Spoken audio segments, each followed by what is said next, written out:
Good morning, and welcome to City Club Missoula's March, or I guess it's May, isn't it? May Forum, the edge of the desert. Is Montana in danger of losing its local news? I'm Julie Maloney, and I have the privilege of serving as the chair of the City Club of Missoula's Board of Directors. We want to thank you all for being here today. City Club's mission is to bring people together to inform and inspire them on issues vital to the community through public forums that encourage the discussion of new ideas and the free exchange of thought. We have a deep commitment to civility and civil discourse, even when we discuss challenging issues. Before introductions, some thank yous. Thank you to Missoula Community Access Television, which records our forums as part of their media assistance grants to nonprofit organizations. MCAT serves our community on cable channels 189 and 190. MCAT occasionally live streams our forums on its local live platform as well.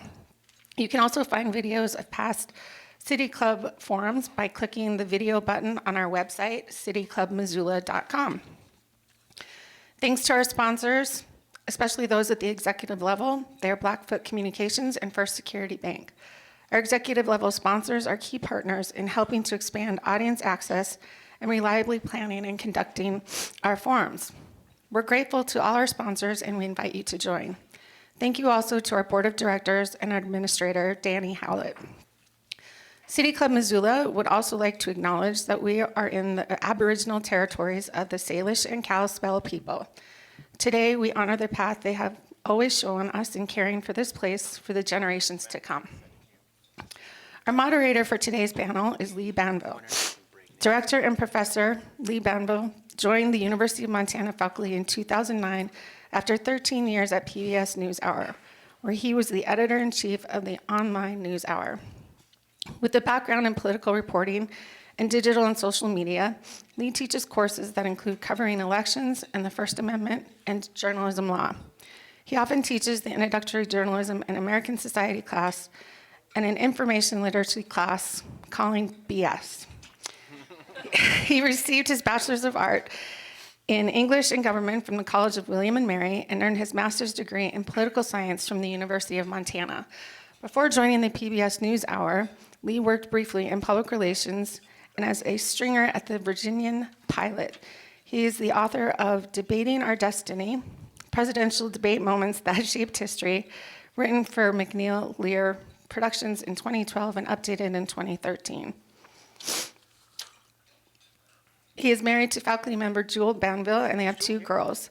When not pacing nervously in front of class with a Diet Dr. Pepper, he can usually be found curling or reading the latest Irish crime fiction. Lee will introduce our panelists, and I will see you around 12:20 at the break, at which point we will begin table talk, and then open the forum to questions from the audience. Over to you, Lee. All right. Thank you, Julie, for sharing perhaps more than any of you really needed to know about me. So I want to thank you all for coming today to hear from our 3 panelists. And I'm just going to sort of set the scene very briefly because I'm not a panelist, I'm just a moderator. I'll introduce the panelists here in a moment, but I want to kind of set the scene of why this conversation's happening. We all kind of have an implicit understanding of that local journalism is important, that it has impact, that it is something that we ought to care about, both in a vacuum but also in a very real way. I think partly we need to understand the radical changes that have happened to the economics of journalism, and essentially for the last, since I entered journalism, it's been going through a radical change. For example, I was running the website for a TV show. That's a thing that's weird. But the economics of both newspapers, which were our traditional source for local journalism, but also local broadcast, has shifted radically and is shifting radically.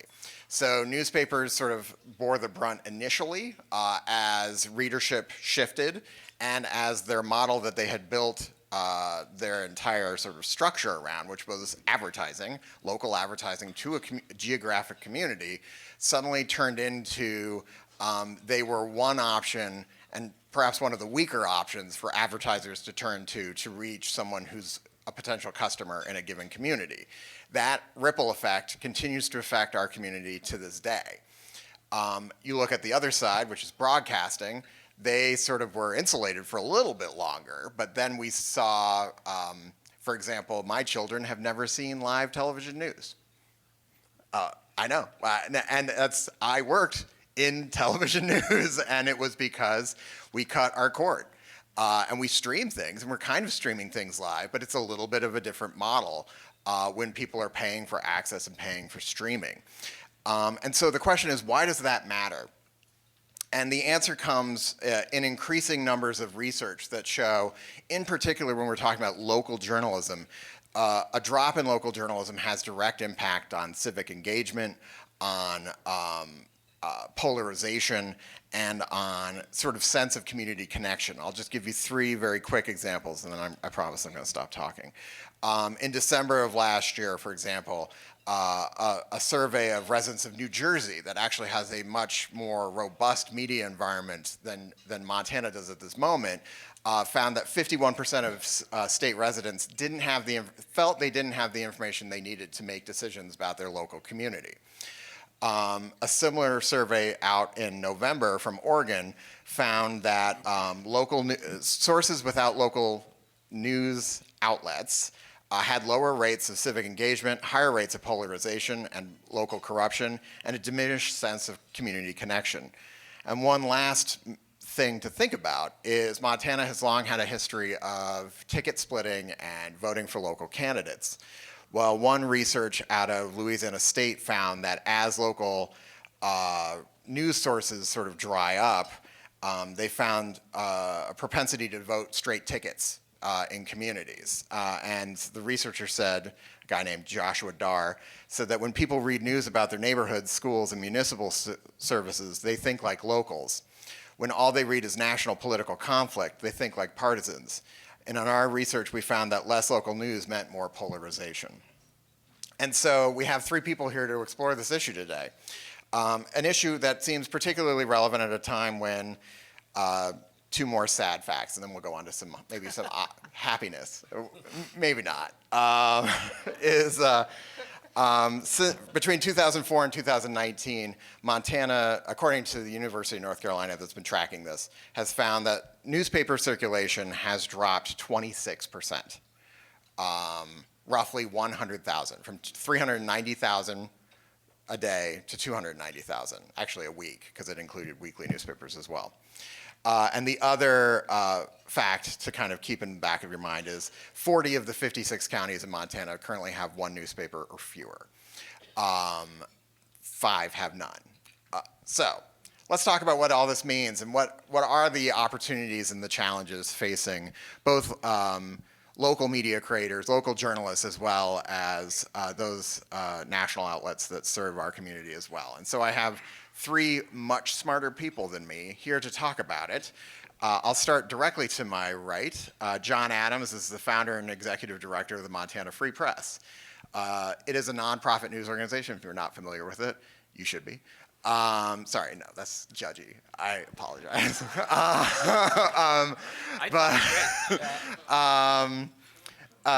But they do investigative reporting, political, and state house news coverage. Before that, John was Capitol Bureau Chief of the Great Falls Tribune and a correspondent for USA Today.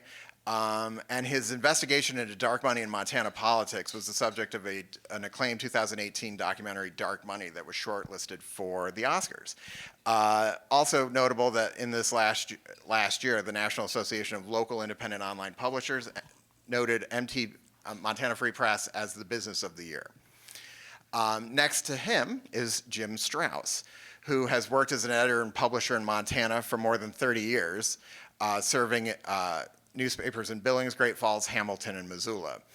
You might know Jim for the last 4 years. He was the publisher of the Missoulian.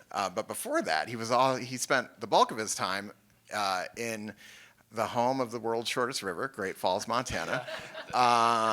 And under Jim's leadership at the Tribune, it was named the best daily newspaper in the state 8 times, the best small daily owned by Gannett 3 times, and won a Pulitzer Prize for explanatory journalism for a year-long series on alcohol abuse.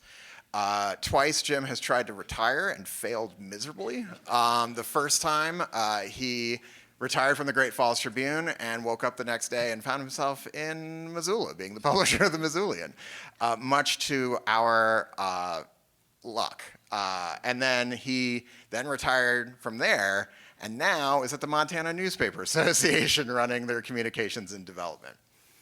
And last, but certainly not least, Maritsa Georgiou. How'd I do? Great. Okay, all right.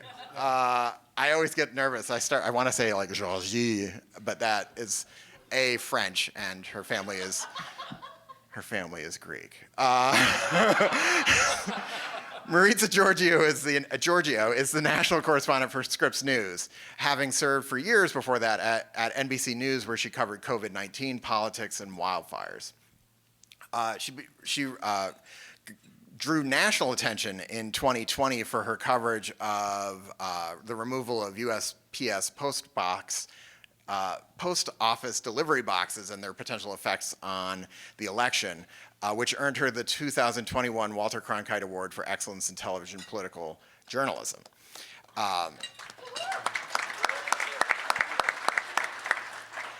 She's also the 2019 E.V. Craney Award for Television Broadcaster of the Year in Montana. And she's also the owner of apparently 2 rotten dogs, according to her official bio. So let me start. Adorable. Yeah, let me start with the adorable rotten dog owner. No, wait, that sounded weird. There's a comma or something in there that I should have been more explicit about. The Oxford comma got you. But Maritsa, when we think about local journalism, we oftentimes, all the researchers focus on local newspapers. But currently, and for the last 40 years, the premier source for local information and news are local television broadcasts. And so you've seen that both as a correspondent and an anchor in Missoula, but as a national correspondent. Can you give us sort of an assessment of what television broadcasting looks like in the state of Montana these days? Well, let me start. Oh, is this on? It is not on. No. Yours is on. Oh, hold on. Ooh, okay. I'm going to use this opportunity to teach you that you can show your children a live broadcast over antenna. So, in fact, if you are a cord cutter and you go get a digital antenna, See, that's my problem right there. Yeah, I gotta get the antenna. You can find all of your local stations for free over antenna, including Scripps News, the nation's first 24-hour free over-the-air news network. So we'll start there. Okay. I had to. I won't swear. Okay, we'll move on. You can give me some stuff.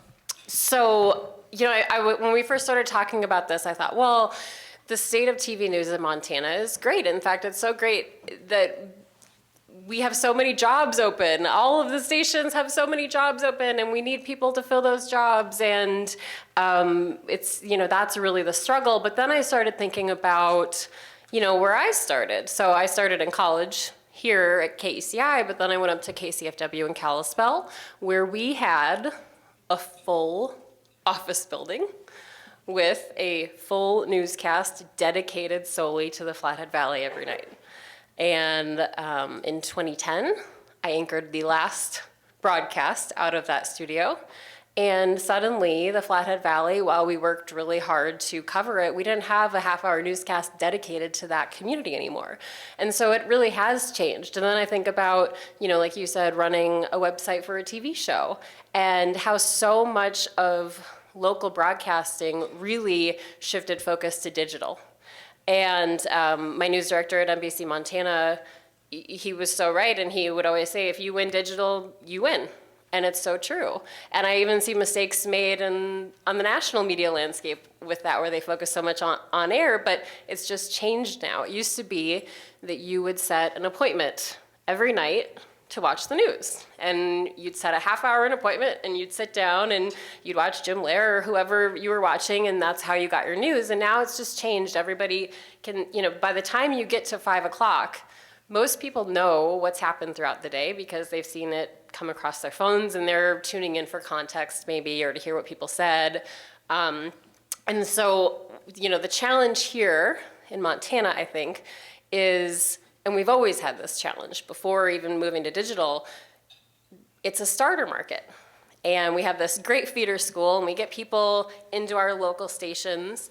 And then as soon as they're trained and they get really good at their job, they move. And because it just doesn't pay very well, and it's really hard to make a living here.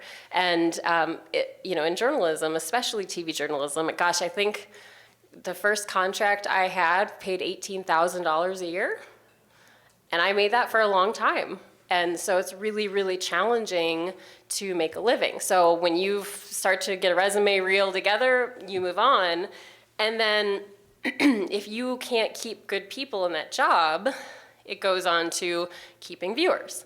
If you don't keep viewers, you don't keep advertisers, and then there's this whole cycle. And so I think right now, I'm sure somebody out there might correct me, but I think all the stations in Missoula especially have openings. They're struggling to fill those openings, and it's hard to recruit people here. Now, Yellowstone maybe has drawn a few more reporters into this area, or people who want to move here. But it's been a challenge for a really long time.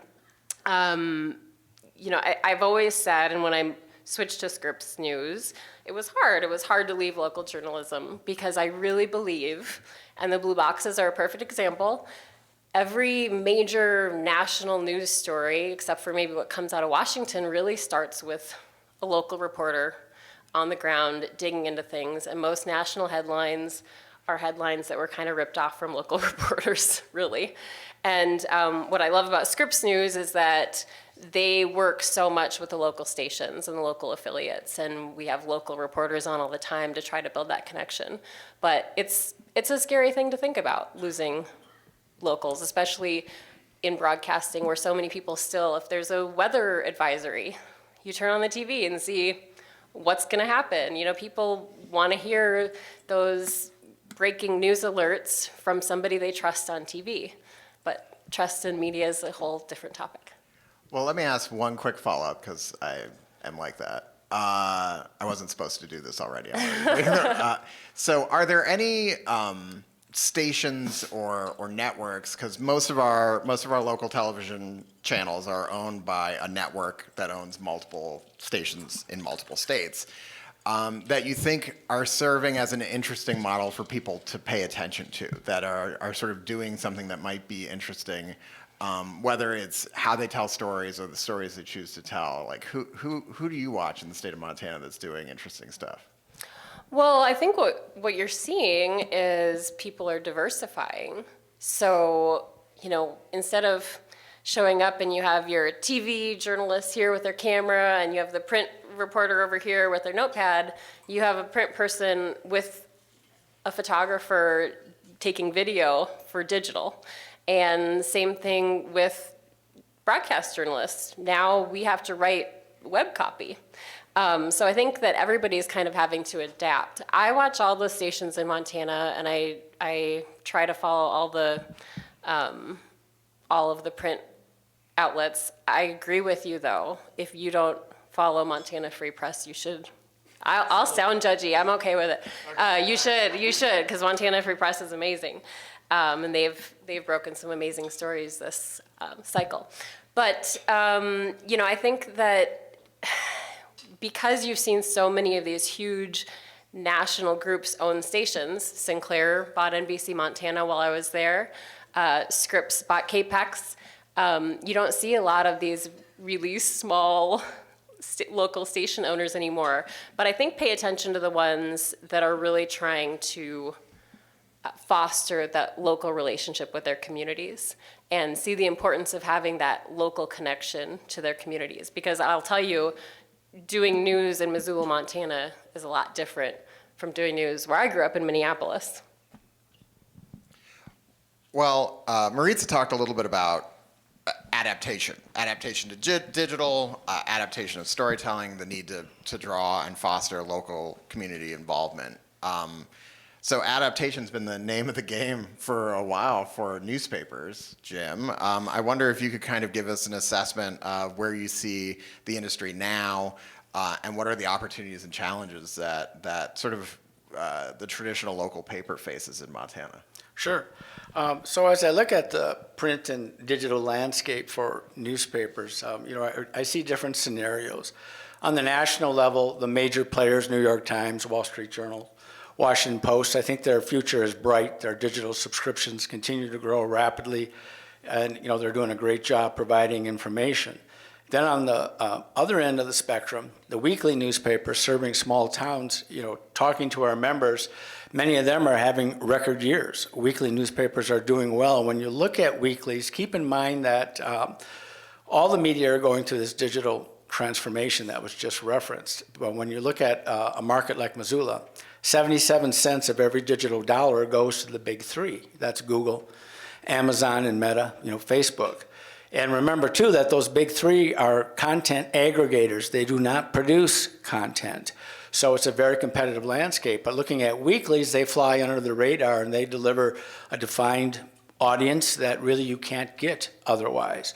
So the real challenge is there in the middle, the regional dailies, the mid-sized dailies, and the small daily newspapers. And they're going through a rapid transformation. Their model is changing. They are adapting. But 20 years ago, 80% of a newspaper's revenue came from print advertising and 20% from circulation. Today, 40 to 45% of that revenue comes from circulation. About 40 to 45% of their revenue now comes from the digital area. So, they are rapidly, transforming, and actually their total audience continues to grow as they reach more people digitally. But that advertising segment, where you've seen segments like employment, auto, preprints nearly disappear, that is definitely hurting papers.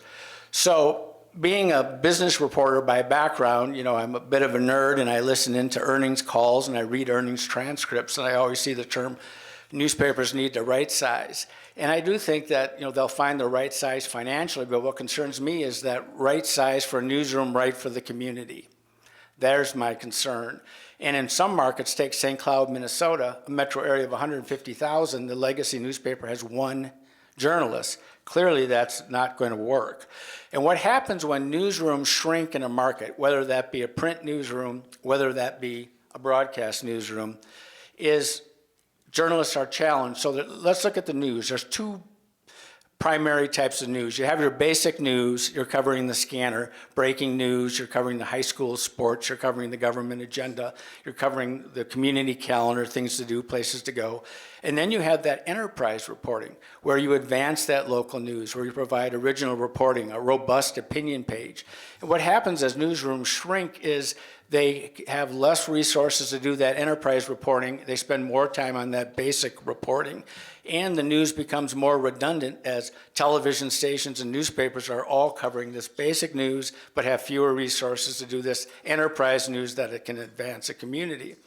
So what's happening is you are seeing some nonprofits step in, such as John's organization, and that's really encouraging. During this last legislative session, there were more journalists in the hall in Montana than I've ever seen in my career.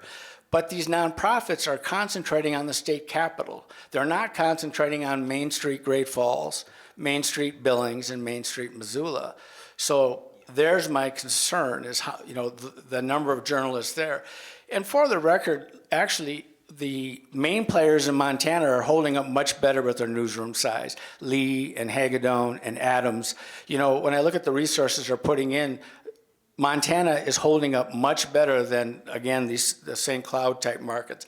Although regrettably, the Great Falls Tribune is down to just 2 or 3 journalists. That's certainly a challenged market. So as we see this trend of shrinking newsrooms, I was joking on our call earlier this week that journalism's great growth industry is think tanks. All these think tanks have these bold missions of saving local news, and that's great, but we really, rumination is great, but it's time for action. And outfits like the American Journalism Project that are helping John's organization, that's encouraging to see. And looking forward, there are many models that can work. The legacy for-profit model can work.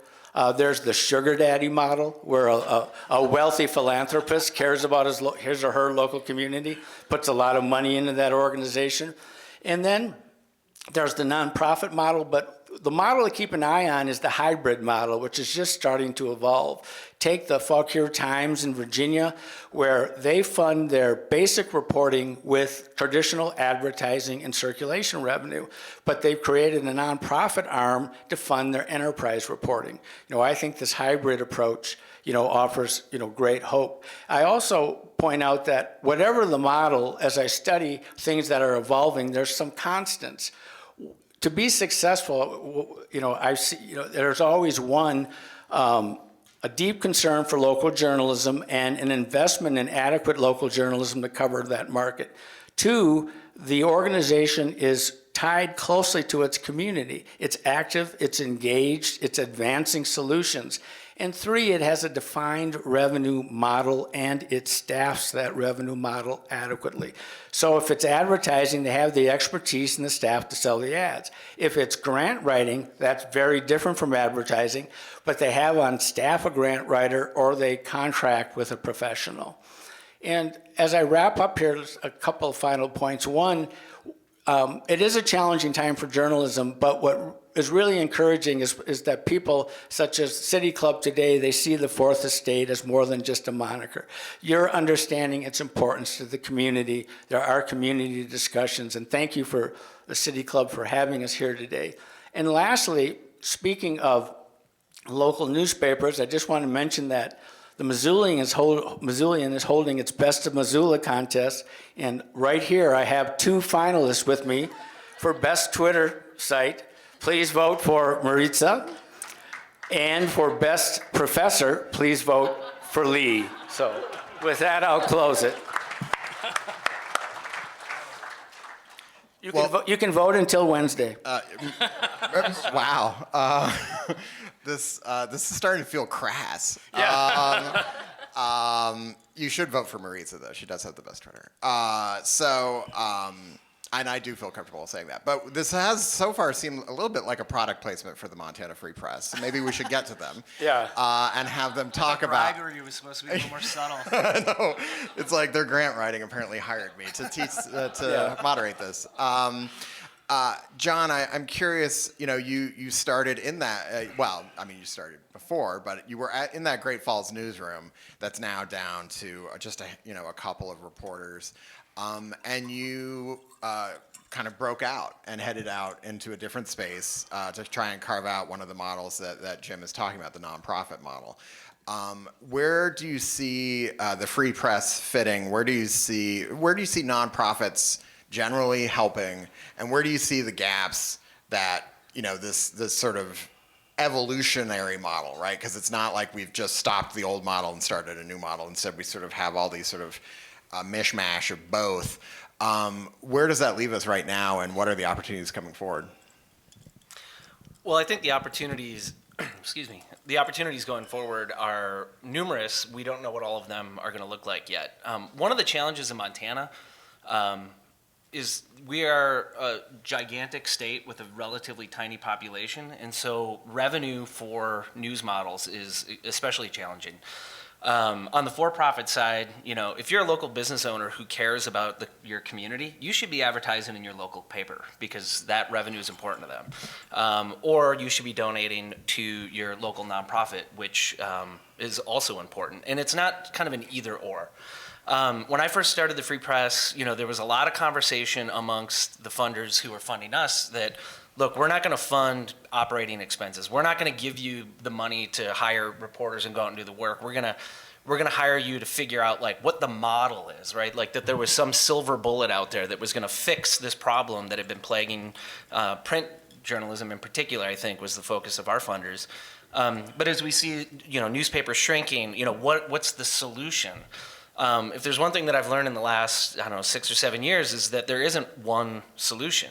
I think from the nonprofit standpoint, the ones that are successful are the ones that are started by people who understand what the needs of that community or that audience are and build the organization according to those needs with a diverse with a diverse revenue plan, right? So in our case, yes, initially we had a couple of sugar daddies, people who had seen dark money and gave us large sums of money because they believed in they're civic-minded people who believed in the importance of journalism and the function that it serves in communities. And so they said, well, we like this guy, we're going to give him $60,000 and see if he can figure it out. But those people come and go, right? That's not sustainable, right? If you have one single funder who's responsible for everything that you do, if that funder changes their interest and goes somewhere else, you're dead in the water. If you haven't built a audience, a reader revenue audience. Jim talked about the change in the model from 80% of revenue coming from advertising and 20% from subscribers, and how that's flipped. We call that reader revenue. And what we find is that reader revenue is the most stable revenue source we can have. If we've got thousands of people who read Montana Free Press and say, this is important to us, that the work that they do is valuable, I'm gonna sign up and give $10, $15, $20 a month, we can count on that revenue. And that revenue doesn't go away when the market shifts and advertising budgets are the first thing to dry up. Or we have an unexpected event like a global pandemic, where some of the models, the hybrid models even, when advertising revenue, when the uncertainty of the pandemic hit businesses, the first thing they cut was their marketing budget. And so we saw newspapers around the country that had been thriving suddenly having to lay off 10, 12 reporters in a new, including some nonprofits that relied heavily on advertising. So coming out of the Great Falls Tribune, I went through this period that Jim was published at the time, where there was the national organization, Gannett, was really trying to move us into the newsroom of the future, which, I think was well-intentioned, and I think ultimately the goal of that was to build that digital audience, right? But it kind of reverse engineered it. Whereas at the Montana Free Press, we've built our organization to meet that audience. So as our audience grows, the organization grows. And we went from, well, in 2018, we may have had 300,000 unique visitors in the entire year. In April, we had 300,000 unique visitors in a single month. So, we've built this audience, and a significant percentage of that audience is now contributing to our efforts. And that's because we're transparent about what we do, how we do it, and why that revenue is so important. If you value it, help fund it. At Montana Free Press, we're about a third from individual subscribers, about a third from major donors who are philanthropists who give larger sums of money, and about a third of the institutional funders like the American Journalism Project and Knight Foundation and organizations like that. I think one of the keys to the future of local journalism, and I think this is where the opportunities lie, is in building audiences and in building trust. Maritsa touched on the fact that there's been a loss of trust. A lot of that, I think, stems more so from the national media. People look at the national media and they see clear agendas being pushed on cable news and on some of the national news organizations. There's questions about who's behind, I think dark money in journalism is a big concern too. Who is funding certain organizations? When a new website pops up and claims to be a news site, is that actually a news site, or is that a propaganda outfit posing as a news site? One way that you can kind of get to the bottom of that is who is funding that. Now, if it's a traditional for-profit model, you can look at their advertisers. You can look at if it's a particular owner who's bankrolling it, like Jeff Bezos, you can see where their funding comes from, and that you can decide as a reader whether or not you trust that information as a reliable source of news. With some of these new online, as more and more audience goes digital and more streaming, it's not just websites.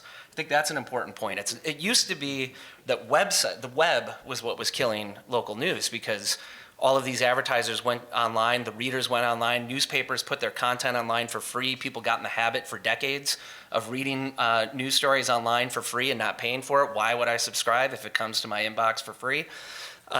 So that was the original problem. But now we have, as we cut the cord, we have people streaming all forms of media, including now even virtual reality, right to their phones, right?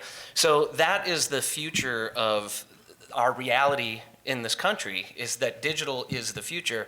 So now the big opportunity, I think, is for local and mid-size in particular, news organizations to build audience in that digital space, but not necessarily by trying to replicate what they did with the print model or with the original broadcast model. There has to be more collaboration between news organizations, there has to be more diversity of funding, and there has to be more buy-in from members of the community, including businesses. If you're a business owner, you should advertise in your local newspaper, on TV, or what have you. So I'm hoping that that's where the future goes, is an adaptation of the digital future that supports. My time is up. I was the only one who used all the time. Supports what? Well, that's the cliffhanger. No, that supports all of the media, because none of this stuff operates in a vacuum. Thank you. Table Talk is a very rich part of every City Club forum, and arguably the gist of why we're here. We will take about 10 minutes for each table to introduce themselves and come up with one question related to the presentations to ask the panel. A board member with a mic will come around afterward for a volunteer from each table to ask the agreed upon question. Thank you. Hello. As I said at the beginning, we are committed to civil discourse, so we ask that you keep your questions respectful and that you avoid making statements. We also ask that any members of the media save their questions until after the forum. Our panelists should be able to stick around after the forum ends. When asking your question, be sure to stand up, introduce yourself, avoid statements, and ask one question. We have 2 people with microphones that will come to your table to have you ask your question. Please raise your hand to let them know you have a question. Thank you.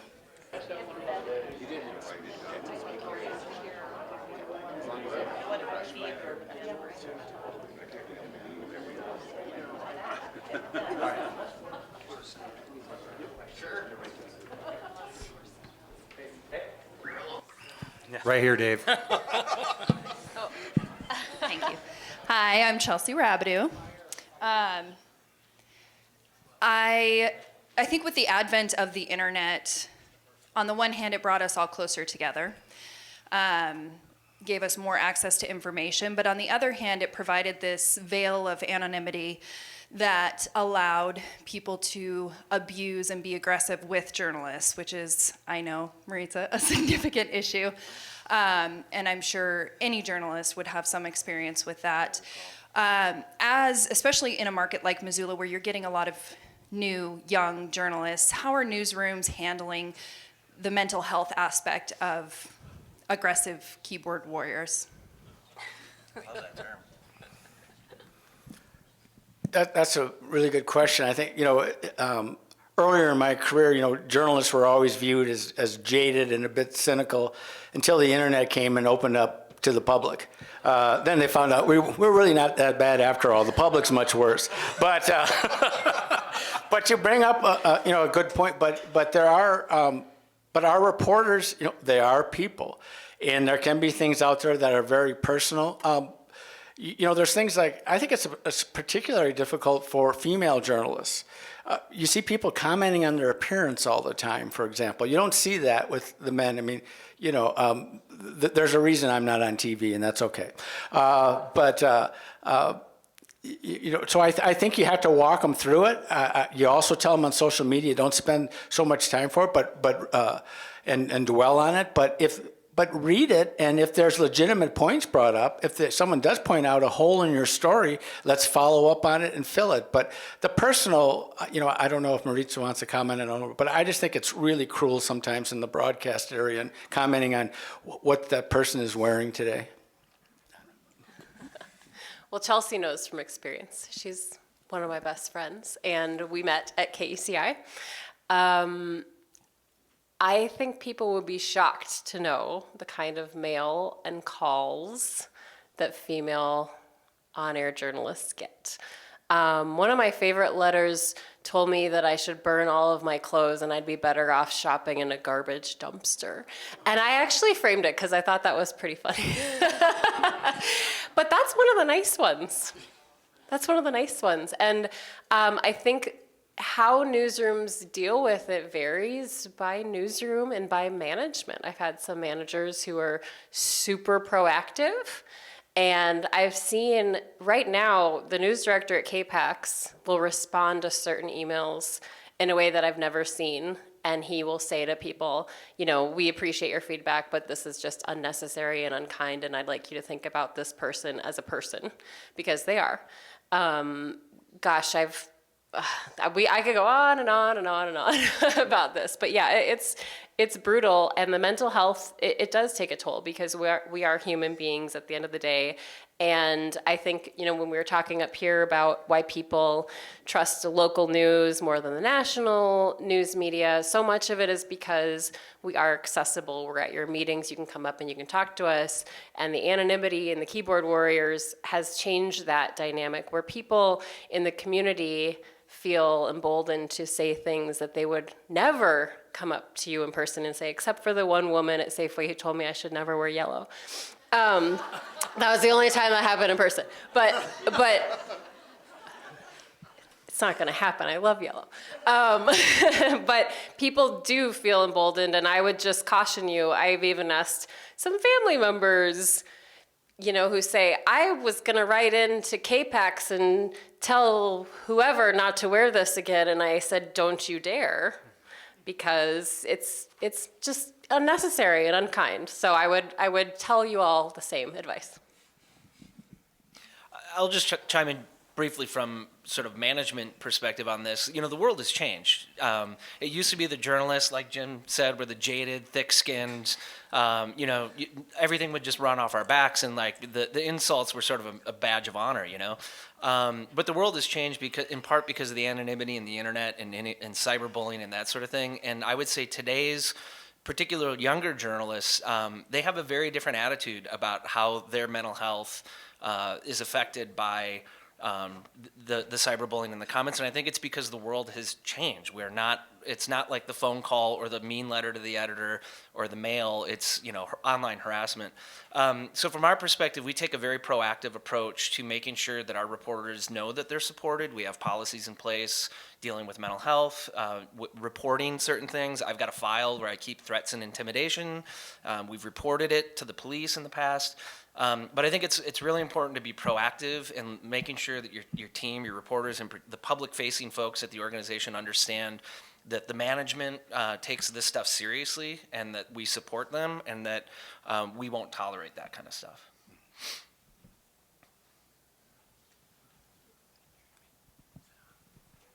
Hello. Hey, I'm Nick Davis.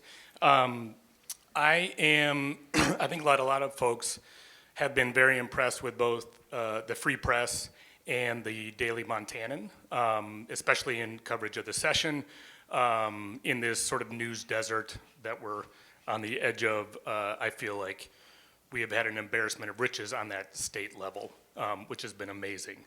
As a former writer for the Independent, I wouldn't call myself a reporter, but as someone who has spent a lot of time at the Missoula Independent, which is now gone, and realizing that there is a lack of trust with the corporate media here, when you see an outfit like Lee Enterprises cutting staff, the staff is doing a great job with what they have right now.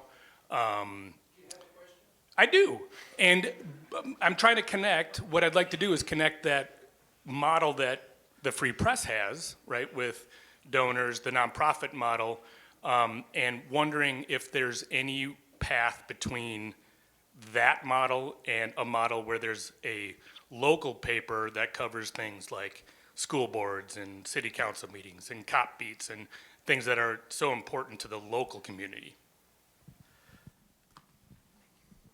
Yeah, I'll kick it off. I touched on that just briefly with the hybrid model, and I do think there's more potential for this going forward. There are a lot of foundations out there that are interested in funding local journalism. A lot of these foundations will only fund nonprofits. So I mentioned the Fauquier Times that had started up a nonprofit arm.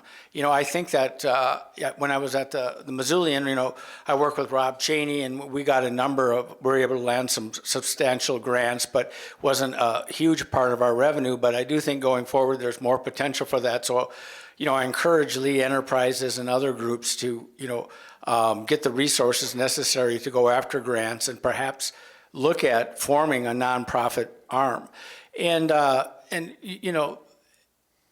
corporate, I've worked for Gannett, I worked for Lee. I will tell you, there's a lot of good people at both companies. If we had 2 hours, we could have Jim's corporate media rant. But, there are a lot of people who don't put journalism first. But I will tell you, most people at Lee and Gannett, they do care about their local markets and they're working in it, but they are very challenged.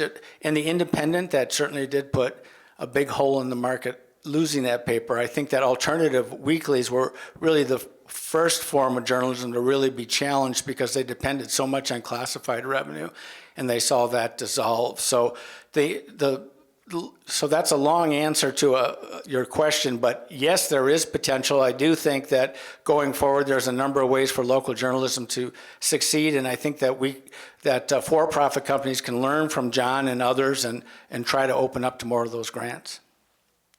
Yeah, and there are models in Montana of local upstart for-profit and nonprofit.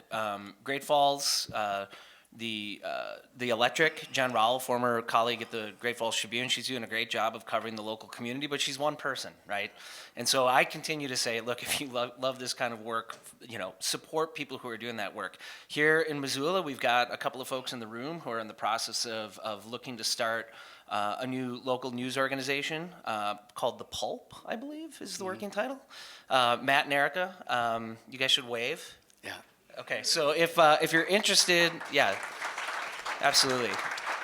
They will tell you at the front end of the process how difficult this is to build one of these things from scratch, and so it really requires a lot of support. That support did not come for the Free Press for many, many years. Now we've built an organization that people trust, and we're able to get some of that support, but it took convincing some very wealthy individuals to give it a shot. So if this is something that you really deeply care about, you should be a part of whatever efforts they're producing to help build that local organization. There's also the Missoula Current here in town that's doing a good job of covering the city. So I think we're going to see that growth, but that growth is only really going to come if people actually support it. People are too comfortable reading news and not paying for it. Thinking that it's their right and not their responsibility to help support it. I view journalism as a public, it's like water or electricity or, the street department. It's a necessary component of our society. If we do not have it, we do not function. If you care about it, you should support it, whether that's through advertising or whether that's through donations.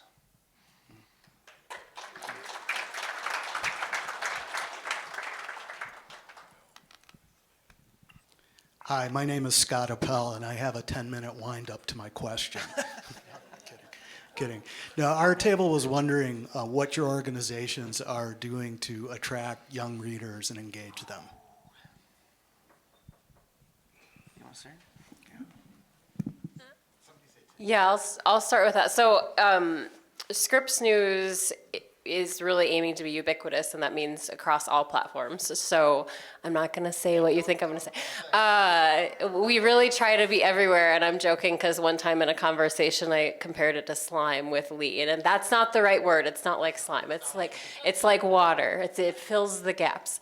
So not only online, but you can stream it. There's an app. You can watch it over antenna, and it used to be on cable, but they are working on getting it kind of back. It's now on YouTube TV, and Samsung TV, and a bunch of other streaming platforms for those cord cutters out there. But I think that's really the key for these organizations. I mean, John and I have had those conversations too, where you need to be able to reach people where they're at, and the young people especially, they do not get news how I got news, how anyone up here got news growing up. And so, we need to embrace this. Even you'll see news organizations on TikTok. She said it. I said it. Do I get arrested or no? Okay, that's just so. You just have to try to reach people where they're at and put trusted voices on those platforms.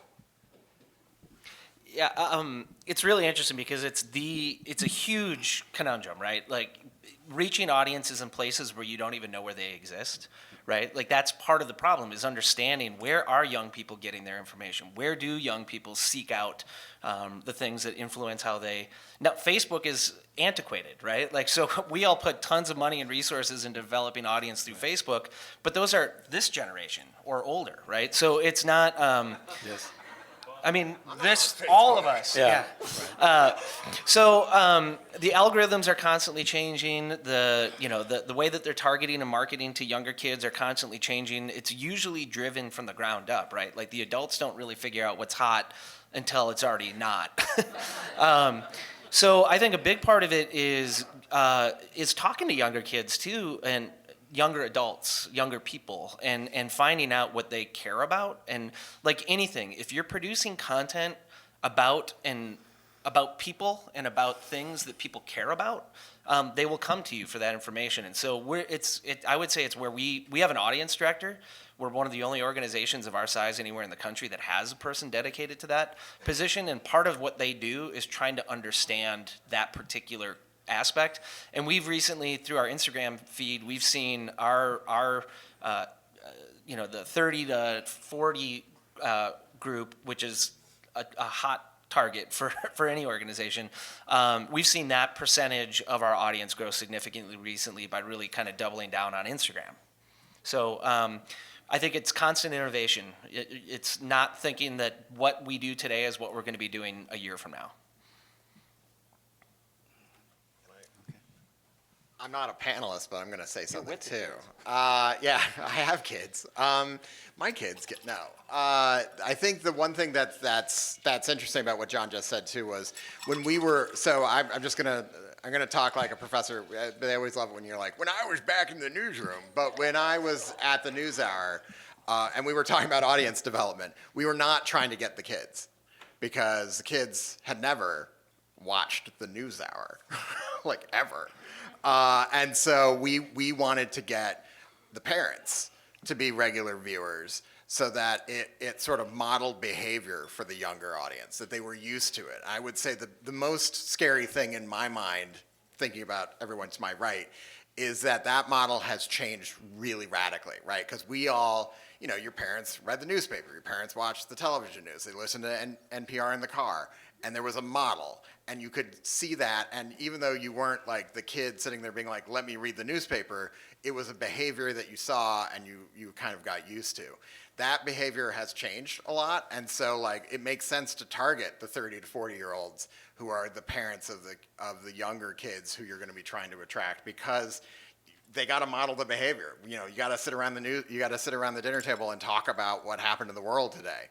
And if that's not happening, because the parent has changed the way that they consume news, that's where the worry really is, because it really is about attracting that parent who then models the behavior for the kid. Hi, my name is Brett Rosenberg. Lee, you indicated that local journalism is vital for promoting civic engagement. So we're curious about how you all define civic engagement, and if it's measurable, how do you measure it?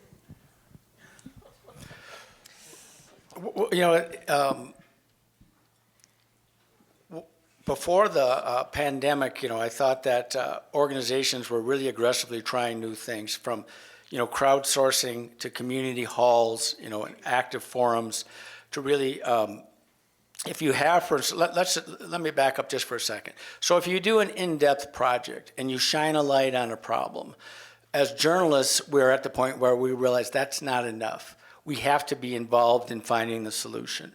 And these community forums, this crowdsourcing, all these types of things are ways to do it. And how you measure that is, one, how many people turn out and engage in this, and two, what grows out of it.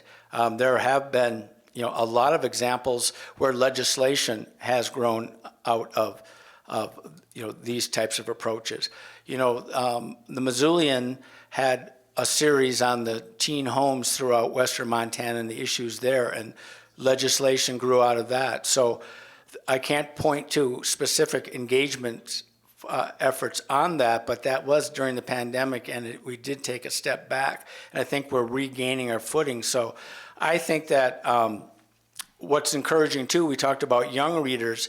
So if you can point into problems like housing that affect, young residents, and if you can be part of finding the solution, then they, learn about the Missoulian, they learn about Montana Free Press, and they become more comfortable with its content. So there's, like I say, the pandemic was unfortunate timing because I thought we had good momentum and we're regaining that now.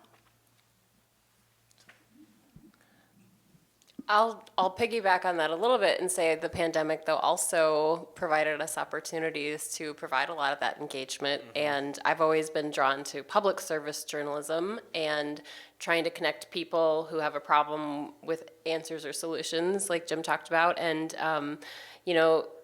I just remember when I first came back, the first week of the pandemic, and we were trying to figure out how we were going to do this thing. And, people were suddenly broadcasting from their homes, and I was terrified. And I was terrified because we were all terrified at that point. We didn't know what this meant. We didn't know what was coming down, how our world was going to change and about to change. And I just remember thinking, well, if I feel this way, everyone else out there must feel this way too. And so this is an opportunity to take these questions and worries and concerns that I have and try to help find some answers or connect people with that information. As far as measuring it, I don't know.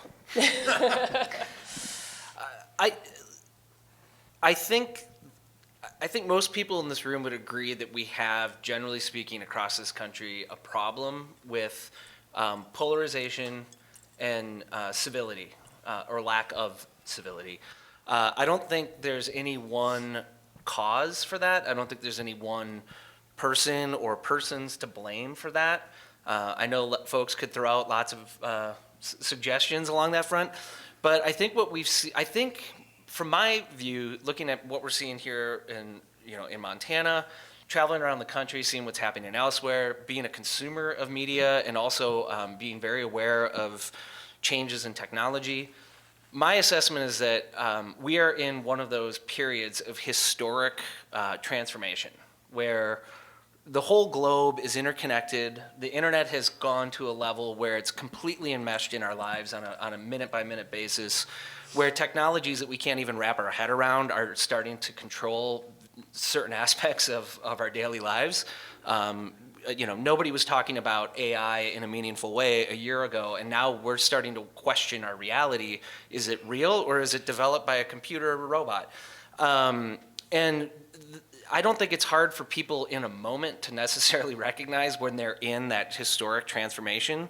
But between the global pandemic, the rise of the internet, conspiracy thinking taking a significant portion of our population with it into the gutter, we are in a really difficult time. And so, like, a lot of people turn to journalism and use big words like journalism can save democracy or journalism can fix democracy.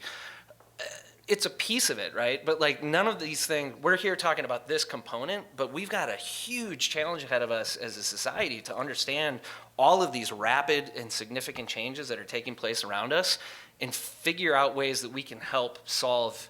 Now, what we're kind of focused on the local level, right? Like, I'm not trying to fix Washington, D.C. I'm not trying to fix 4chan. But I am trying to make people in Montana a little bit more aware of what the facts are, and that's by building trust and making sure that when people read something in Montana Free Press, that even if they don't necessarily agree with it, that they believe that we were in pursuit of the truth. And if we can get a critical mass of people in this state to believe a common set of truths, I think that's progress, and I think whether we can measure that or not will be years from now. I don't think we can measure it in the moment. I think we're going to look back someday and we're going to say, did that work? And we'll find out. I think just follow up on that. During the break, the four of us were talking about, there's another part to this, and that is, does the community want objective journalism? That's a major issue out there. I mean, There are a lot of people who want their news filtered. They want it from a point of view. Now, fortunately, that at the local level, when you look at surveys, there's a higher trust of local journalism than there is national journalism. But I just point that out is that journalism, we need to go out there and we need to cover the facts, and we follow the objective model. We do as good a job as we can, but what you read might not be comfortable to you. It might not be from your point of view, and we have to get to the point where the public accepts that, because it is not our job to provide news that just confirms your biases. You know, sometimes there are good Democrats and there are bad Democrats. There are good Republicans and there are bad Republicans. And if you're a Republican and someone in your party does something outrageous, you have to talk that down, and same with the other side. And it seems like we've lost that point. And so it isn't, we will continue to work to that objective model is needed, but I really hope that the public starts to become more accepting of that. And isn't it actually more than accepting? You want them to pay for it. Right. I mean, no, but I'm serious. Like, the thing is people are very quick to give money to things that agree with what they say. They're very slow to give it to things that don't. And I will just say that, just chew that over. We have a question. Good. Hi, I'm Justina McDermott. I actually recently graduated from with a minor in journalism, so it's exciting to see Lee up there. Our question our table kind of came up with, we ran out of time. Obviously, this is a room full of people really concerned about the gaps in funding in journalism, and we are worried about the harm that has on things like public education or topics not being discussed in publications and access with people who don't have technology. So the question I felt that might wrap that all around is, what can we do to get our colleagues who don't care to buy in? Because this room's going to fund and provide money. I feel like most of us want to, but we have colleagues who decided not to come. So how do we convince them to help and support? I'll be as brief as possible. We talk a lot in our business too about social proof, right? Like when people have people in their lives that they trust, people who they look to for advice, people they look to for sort of that gut check, that's really, really valuable. And so what we are constantly telling our audience is like, look, not everybody can afford to pay for news, right? Like that's part of why our model is free publication, which drives the for-profit companies nuts because it looks like we're undercutting them.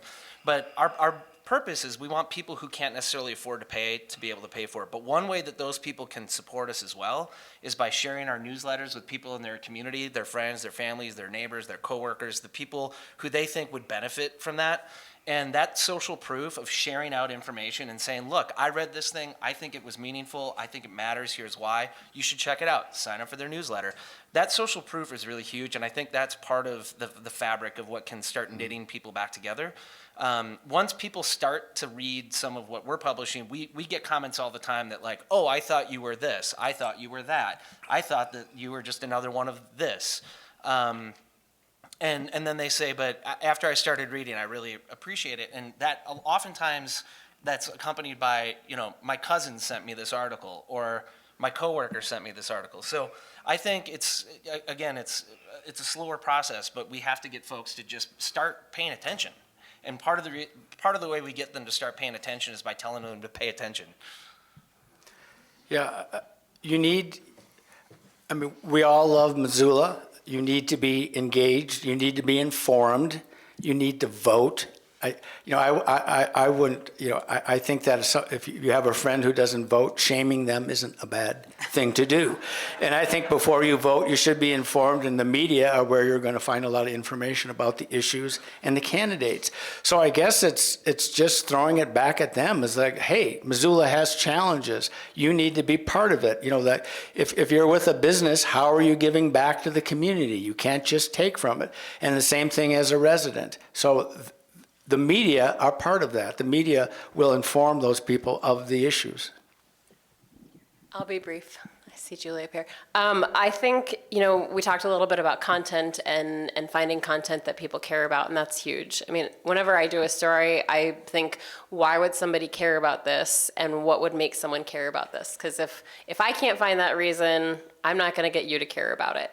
And so I think finding people who are there, what do they care about? And I mean, every time I read an amazing piece of journalism, here we go again. I've shared a lot of Montana Free Press articles over the last month with people, and I do that constantly. If there's something that really that blew me away, I'm always sharing it. And that's really, we talk about the bad part of social media and this internet culture and connectivity, but that's a good part of it, is that you can share information instantly. Thank you. Thank you, John, Maritsa, Jim, and Lee, for all you do and your participation in this panel. Every month, I feel like we could be here all afternoon asking questions. Again, thank you to our sponsors, especially First Security Bank and Blackfoot Communications.